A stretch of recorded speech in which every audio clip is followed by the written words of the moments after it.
Hello from Turkey. Welcome to the Conflict and War Studies channel. My name is Ufuk Sayın. Today we will discuss the US military with retired Brigadier General Ufuk Uras. Welcome, General. Thank you, Colonel. General, you know, the war is going on almost 1 month in Iran, and we can see that the US and Israel militaries could not gain the superiority. This raises the question of whether the US military has weakened. How would you assess the US military's performance in the war so far? And the other one is the US military performing poorly? If so, what are the reasons for this? Yes, as you mentioned, the United States military has not been able to reach the war objectives in Iran. Yeah. But this is not directly attributed to the performance of the US military. We can speak about the performance of US military, but before that, I have to say that this is about the strategic planning and strategic management of the war. You know, in every military planning at strategic level, before the planning, there is a requirement to make a very detailed analysis. In this analysis, the factors, actors, or conditions which could influence the operations must be analyzed in details before the planning. And what we see that there is not as such detailed analysis, or at least if there is such an analysis, this analysis is ignored by the political leadership in the United States. With a very superficial approach, they said or they thought that they would change the regime within a couple of days after they assassinated the supreme leader of Iran and some high-ranking Iranian officials. But it didn't happen. This was not the case. The military had to shift their force concentration and their operations to other areas, like they started targeting Iranian Navy. Later on, they focused on the ballistic missiles of Iran. Is it possible to make a link with the targeting of Iranian Navy and regime change? This is not coherent. So this is the main reason why the United States military have not been able to reach war objectives, because the war objectives were defined poorly by the strategic administration. Traditionally in the United States, the military has an autonomy for the military planning after they receive the strategic political directive from the political authorities. But at the same time, they are providing advice to the political leadership through the development of the initial planning directive and initial operational directive from the political authorities.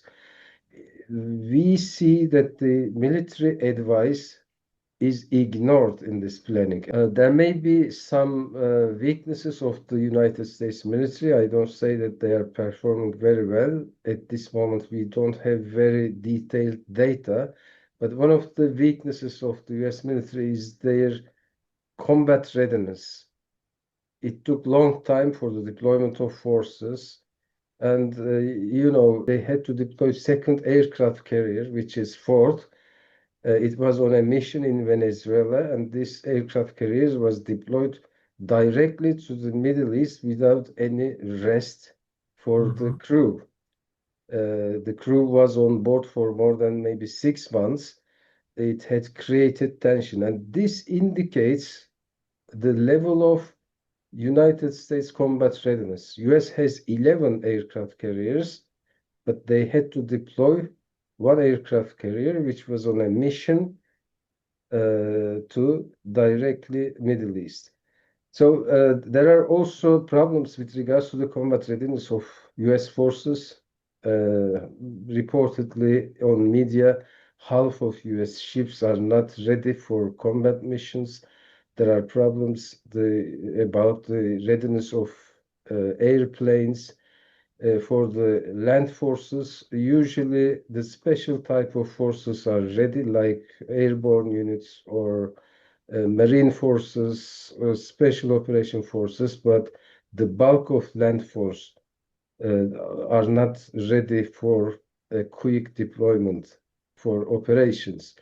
So there are some problems with regards to the United States. We also have seen the ammunition problem. For example, the Patriot missile ammunition. They had to bring ammunition from South Korea to the Middle East. The amount of ammunition they have will not be able to sustain them for a long period of time. The production speed is very slow. So we see some problems with regards to the operations. These problems can be considered within the context of this operation, but there are also some signals that the United States is really facing some structural problems. You mentioned that the US military is in a process of decline, and we talk about the structural issues related with this. So, what are these structural issues? What do you think? In a military, I mean, to define whether a military or to identify whether a military is in decline, there are some indicators. We have to look for these indicators. One of the indicators is, as I said, the force readiness. There are many others like logistic issues, budget, human resource management, leadership, alliances, training, and many others. So when we look at the case of the United States, there are some structural problems which can easily be seen. One of them is, for example, as we have spoken, is the logistics issue. The production is very slow. In the Cold War time or in 1980s, US was producing, for example, 500,000 artillery ammunition in a year. Now this number has dropped to 10,000, and the United States was not able to supply Ukraine in terms of artillery. They wanted to increase this. It could have been increased only to 40,000. Patriot missiles. US is manufacturing only 300 in a year. Can you imagine how low it Yeah. is? The US equipment is aging. Most of the weapon systems are over 30, 40 years old, which require a continuous maintenance, and then maintenance processes are long. The procurement system is taking long time for bureaucratic reasons and also for the monopoly in the defense industry. The United States had many companies in the past, but with the merger of those defense companies, now there are only a few companies in the United States, and this is against the competition.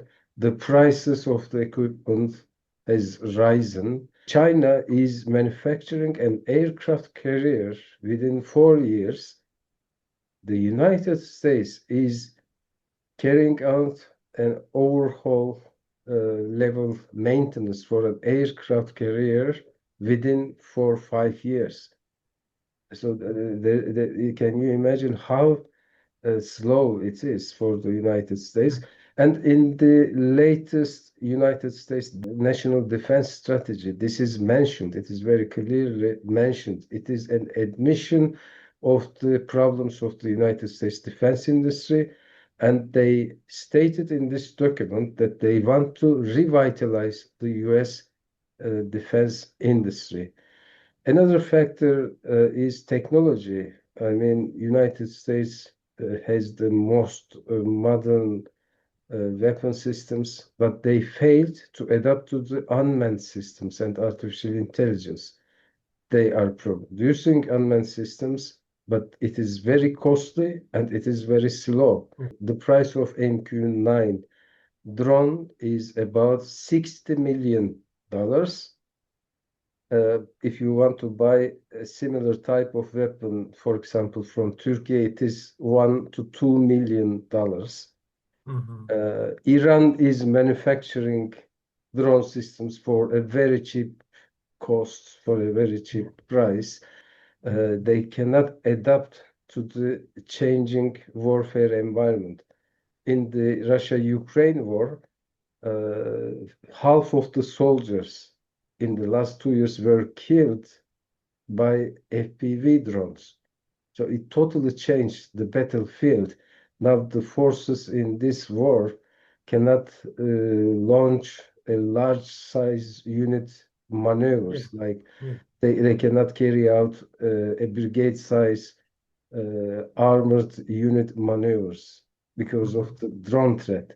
And drones are now targeting individual soldiers in the battlefield. So there are big changes in the battlefield, but the United States has failed to adapt itself to these changes as well. There are other factors like personnel management or human resource management. United States has some recruitment problems. They can fill their positions hardly. At the same time, the qualifications of the soldiers who apply for the military, who want to join military, are very low when compared to the past. In the past, ordinary American citizen uh, was applying for positions in the military, but today mostly the immigrants who became American citizens apply to the military positions, military jobs. So this also shows the weakness or decline. Officers, for example, they leave early. They don't want to stay in the armed forces for longer times. This has started after the Afghanistan operation and the Iraq operation in 2003, and Mhm. still continues. Concerning the NCOs, especially for technical positions, they cannot find uh, talented and capable, qualified candidates for NCO positions in the United States. This is another problem. One of the most important problems is the politicization of the United States Armed Forces. In the past, the United States Armed Forces was a merit-based armed force. I mean, their promotion system was based on competencies and merit. But later on, especially after September 11 in 2001, the political opinions of officers had become important for the administration, and the promotion system started changing. Secretary of War Hexet, maybe you can remember, he gathered all American generals in a hall last year. He made a speech to the generals, and one of his points in Yes, the I speech was remember. about the politicization of the United States Armed Forces. He criticized this, but Mhm. now they are politicizing the officers. According to them, if officers politically aligned with them, this is not a problem. But if the officers are politically aligned with Yeah. their rivals, it is a problem. So Mhm. the politicization of armed forces is the most dangerous issue for any military in the world, and I think now Yes. United States is really facing a serious problem on that issue, which, as I said, started in the early 2000s after September 11. Another problem is about the alliances. I mean, sometimes militaries work together with allies. In this situation, Trump was left alone by Europeans in the war in Iran. This is normal because when Trump came to power, he humiliated the Europeans. He made very harsh criticism to Europeans. And today, the Europeans left Trump alone in his war in Iran, in the Gulf. So this is also an indication of the decline of the United States, I think. They are being left alone. For the most part, U.S. military had a really very serious deterrence, but today we see this is also being eroded. If they lose this war in Iran, their deterrence credibility will be very seriously damaged.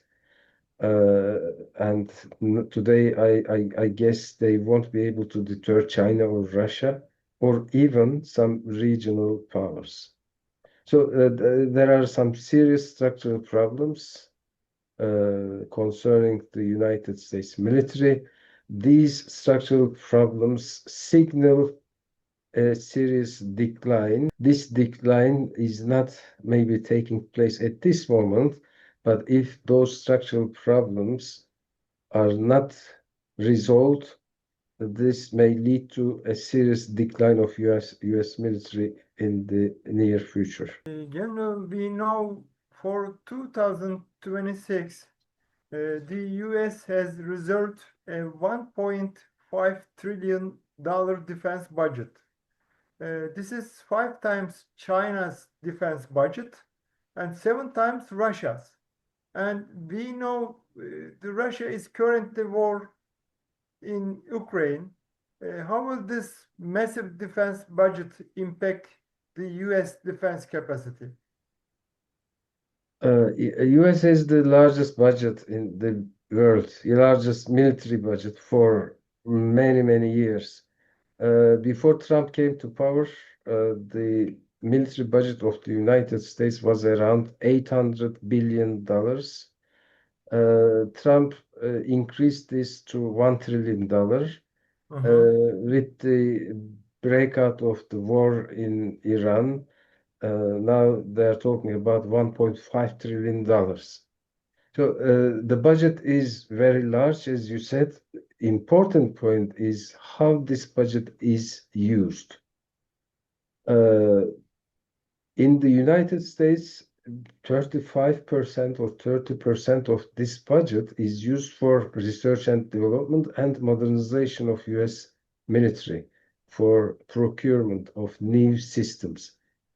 This is a good amount. I mean, as a general standard, any military at least should allocate 25% of its budget in order to be able to catch up with the new technological developments. And the US does this. But the problem is the cost of the systems in the United States. If you buy a drone in China, it is much cheaper than the drones which are sold to United States military in the United States. Or if you buy a ship, for example, maybe the ship in the United States is 10 times more expensive than the ship in Russia or China. So Right. this is one problem. And money can solve many problems. But there is also strong reaction from the American public to this because American people do not want to pay more taxes for the military because their military is fighting not their war, but is fighting Israel's war in Iran.